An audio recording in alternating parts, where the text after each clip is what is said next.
Begin this morning with the latest from Uvalde, Texas, and the new details surrounding the response by law enforcement to that horrific school shooting. Police say they responded to the scene at Robb Elementary School within minutes, but after taking gunfire from the shooter, the officers waited nearly an hour for a tactical unit to arrive before a border tactical team re-engaged the gunman inside the school. The growing confusion over that timeline laid out by law enforcement comes as the Uvalde community deals with another unthinkable loss. They're also preparing for President Biden's arrival on Sunday. NBC News correspondent Sam Brock brings us the very latest. The investigation in Uvalde, Texas, into that mass shooting earlier this week is still ongoing, but it is fair to say at this point that we've received both confusing and confounding, conflicting information from law enforcement here in Texas, both from the investigative side of things and, of course, stunning developments as well for the families who were impacted. Let's start on the investigative side. We do know the gunman crashed his grandmother's truck at 11:28 that morning, didn't make his way into the school until 11:40, so there was that 12-minute gap there. It's notable that the regional director for the Department of Public Safety said that there was no school resource officer present to confront him, which is a complete 180 from what the director of that agency said 24 hours earlier, that there was a courageous confrontation. So that has changed. But perhaps the most dissected issue right now is what happened after that point, after the gunman appears to have walked in through an unlocked door on the side of the building. Officers, local law enforcement, entered at 11:44, but then they retreated, according to officials, because they were under fire from the shooter. An hour went by. It was not until 12:47 that Customs and Border Patrol agents arrived and were able to, quote, neutralize the threat. How did it take an hour to get that together? And according to DPS, there were a number of factors that were at play here. They said that they needed to wait for precision riflemen, special body armor, and negotiators. But if you talk to experts who train schools in how to respond to school shootings, they say that the paradigm has shifted. You don't wait for special tactical help. Basically, since Columbine, that protocol has changed. And now the order is for officers, whether it's 1, 2, 3, 4, or more, to go into the building and confront the gunman before further loss of life. So that was strange. We have also learned heartbreaking news for one of the families. Irma Garcia is a longtime teacher at Robb Elementary, 23 years. She gave her life using her body as a shield to protect her students as bullets were flying. We have now learned that her husband, Joe, her high school sweetheart, they were married for 24 years, has passed away. And according to the family, he came back after laying down flowers at a memorial, sat down in a chair, and just fell over. And chest compressions did not work. He died after that. This family right now grieving, having lost 4 children now, their mother and their father, within the span of several days. That's the latest here in Uvalde. Sam Brock, NBC News. Back to you. Sam, thank you. Just one tragedy on top of another. Now, as word spread about the shooting, concerned parents arrived at the school looking for answers. Some are now raising questions about the police response. Yeah, they say they were denied going into the school themselves while officers stood by outside. Let's bring in NBC News law enforcement analyst Cedric Alexander. He's also a former member of President Obama's task force on 21st century policing. Good morning. Thanks, as always, for joining us. So first, I want to play something from a councilman who defended the response from officers, and we will talk about this on the other side. Let's listen. I left my office. I was here right before 12. So when they're saying that it took them 40 minutes, it wasn't. When I got here, it was before 12. It was like 11:45, 11:48 in the morning. And there was already hundreds. I mean, there was police officers, border patrols. So I knew they were in there. We just had to control the people from going in there. So again, there are these conflicting reports here, not a lot of direct answers yet. One thing that's at issue is this timeline. Obviously, what we just heard there doesn't match up with what we heard from moments ago from Sam. But like we mentioned, we've heard directly from parents who said they wanted to go in themselves, were denied the ability to do so. What's your reaction to that? What's your reaction to the shifting timeline, changing details? Do you believe the officers responded in a swift manner? Well, here's the first thing I think we really have to be concerned about is that from the onset, when you go out as a chief law enforcement officer, in this case, DPS, the state police, leaders of this investigation, Texas Rangers, they have to be as accurate as they can to the public about what occurred. Because what you put out there initially, you will not be able to walk back because people are trusting what you have to say. Your legitimacy is going to be tested, the accountability of the words that come out of your mouth. So what you have here now is a total conflict of what was stated initially, and every day the story seems to change. But in all fairness, in these types of incidents where there are a lot of stress, a lot of officers responding to the scene from a lot of different agencies who may be on different communication platforms, trying to get to that school, engaging whatever it is that they engage, which none of us are sure of yet, it can be quite conflicting. I've been a former chief. I've been in that situation before in a school shooting in 2013 in DeKalb County, Georgia, and I know the complexity of it. But the issue is here with people in that community who have grave concern about what was the real action of officers. They need a timeline. The state need to come out and be clear with the general public, not piecemeal this, but here's what we know.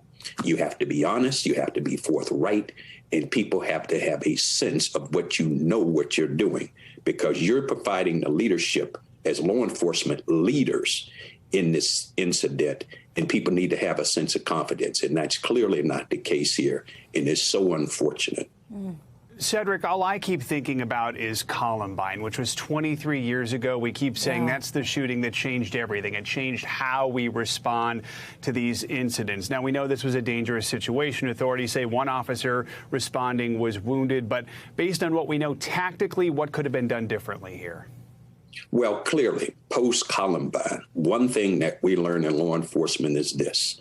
If you got shots fired inside of that building, in this case, this school, whether it's 1, 2, 3, or 4 of you that's on that scene, and even though you may have SWAT en route, and that generally takes a little time, you have to go inside that building, follow the gunfire, be as cautious as you can, but you have innocent people that are being harmed. You have to have that subject, that attacker, to divert their attention away from people who are unarmed and innocent and direct that attention to you, because you're in a position to be able to engage them in a fight. So you have to go in. We've learned that back from 1999 during Columbine. So there is no exception. There's no excuse. You engage the target. Now, from what we understand, what's being reported, 2 officers did attempt to go into the building and were pushed back because they were engaged by gunfire. So that is something to consider under that circumstance. But the fact that people are indicating that it took over an hour with that subject in the room with those children and teachers, that requires a swift response from law enforcement to detail to the American people. Here's what we know that happened. Here's how it happened, so that as we go forward, people have a sense of confidence is what you're saying in your leadership there. And they will hopefully have a better understanding of what law enforcement did and they did not do. In regards to the families that were trying to get inside the building, people were extremely emotional, and we can't let you go inside. But what people did not realize, understand, I got police out here holding me back. Who's inside with my children? Right. These are the things that need to be talked about and worked through so the American people understand what happened here. Cedric, obviously so many questions still here. Just quickly before we let you go, what's the answer that you're looking for, and when do you think it could come? What's the top thing among all these things we're wondering about? What happened, what potentially went wrong, why it took so long? What are you looking to hear, and when do you think we'll get any of these answers? Well, the state police there in Texas is going to have to find a way to give a sense of confidence, being that they've told these different renditions of stories that is conflicting to people in that community and across the country. They're going to have to come out as quickly as they can, give a concise timeline based on what they know, based on all the technology, the 911 calls, the camera technology, the cell phone technology, put it all together, tell the people, here's what we know, what occurred. That's what they need to do, because right now they certainly have lost in their credibility is being very much questioned in terms of what occurred. And it's really hurting people even deeper than what they are. Absolutely. Cedric Alexander, so many questions this morning, certainly answers needed for those families. Thank you so much for joining us. Nearly 300 miles from Uvalde, the NRA is still holding its convention today in Houston. It comes as the political battle over gun control heats up. Now, some musical performers have withdrawn from the NRA event, but as NBC's Garrett Hake reports, some top Republicans still plan to attend. Outside the Capitol building, Senator Chris Murphy was combative. We are not prepared to allow the gun lobby and the gun industry to continue to run this town and this place. But inside, he was negotiating. NBC News learning Murphy led a bipartisan group of 9 senators to work on a path forward for gun legislation, with the hope of having a bill to propose after the Memorial Day recess. Democrats are trying to win support for expanded background checks and the authority for judges to confiscate firearms from people deemed dangerous. But many Republican lawmakers oppose any attempt to modify the nation's gun laws. Texas Senator Ted Cruz was pressed by Sky News correspondent Mark Stone. If you want to stop violent crime, the proposals the Democrats have, none of them would have stopped this. But why does this only happen in your country? I really think that's what many people around the world they cannot fathom. Why only in America? Why is this American exceptionalism so awful? You know, I'm sorry you think American exceptionalism is awful. Uvalde's Republican Representative Tony Gonzalez is advocating for legislation that would make schools tougher targets for mass shootings. I mean, let's have legislation that can have an entry point, right? You know, where it's a safe point where people can only come in through one area. My school has that here. Not all schools have that. Yeah, Congressman, my Texas high school had 4,000 students. Yeah. I mean, 8 buildings. You can't have one entrance point to a school like that. What I would say is the schools that do have that are safer for it. We got to figure out to make it work because there is no one size fits all. Americans are not as divided as their representatives in Congress. In a new poll, 88% of those surveyed support mandatory background checks on all gun sales, and 2/3 back an assault-style weapons ban. Our thanks to Garrett Hake for that report. Now, it's a conversation that no parent should ever have to have, but that's becoming more and more normal. What to tell your child to do if a shooter comes to their school.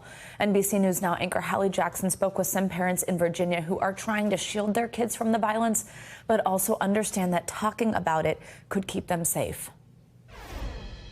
How was it for you dropping off your kid this week after what we saw in Texas? Wednesday morning was hard, you know, doing the normal chaos of getting 3 kids ready, packing lunches, doing breakfast. I made it sending my 3rd grader over. We got him to school and then bringing my other 2 to preschool. And after dropping them off is when I lost it. It's just that feeling in your gut of nervousness that you hope your kid is not feeling. And we talked about that lockdown this morning in the car on the way. I can tell she may be aware that something bad happened, but not necessarily the details. And I'm not ready to discuss those details with her. You just get clouded with these ideas of like, you never know what's going to happen. I volunteered to put myself at risk to join the Navy out of college, but our kids didn't volunteer to be put in these situations. I grew up in Alabama for part of my life, and we did tornado drills. Very different than the kind of drills our kids have to do now. We just kept saying something bad happened. It was far away, but don't worry about it, you know. But then after dinner, my husband takes him to get his hair cut, and it was on the news in the barbershop. So then we had to have the conversation that the lockdown drill that you did, you know, that's what happened today to other kids. It's hard to have that conversation because I don't want it to instill fear in them, but at the same time, I want them to be vigilant. As a parent myself, I struggle with saying to my kid, don't worry, because sometimes it just feels so random. Yeah. And I kept saying, you're safe at school. Don't worry, you're safe at school. And I kept telling him that, and in my heart, in my mind, I know he may not be, but I'm not. I want him to believe it and let that worry be on me. They will be adults someday, so we can't hide the world from them forever. Do you want to hide it for them just a little longer? I would love to. My kids had just started walking to school, my 2, and the last couple days I've been driving them, and it's just, I have this overwhelming dread that comes with, taking them to a place where I'm not there. And we have a great school, and I trust them, but I also know that, they can't stop everything, and, those locked doors may not be enough. Thanks to Hallie Jackson for that report and those conversations that we know are being held by countless parents and families across the country right now. Meghan Markle, the Duchess of Sussex, made a surprise visit to Uvalde yesterday to honor the victims at Robb Elementary. The Duchess visited the makeshift memorial site and laid down white flowers while she paid her respects. She also stopped by a nearby community center to donate food. Meghan's spokesperson told NBC News she took the trip, quote, in a personal capacity as a mother. Thanks for watching our YouTube channel. Follow today's top stories and breaking news by downloading the NBC News app.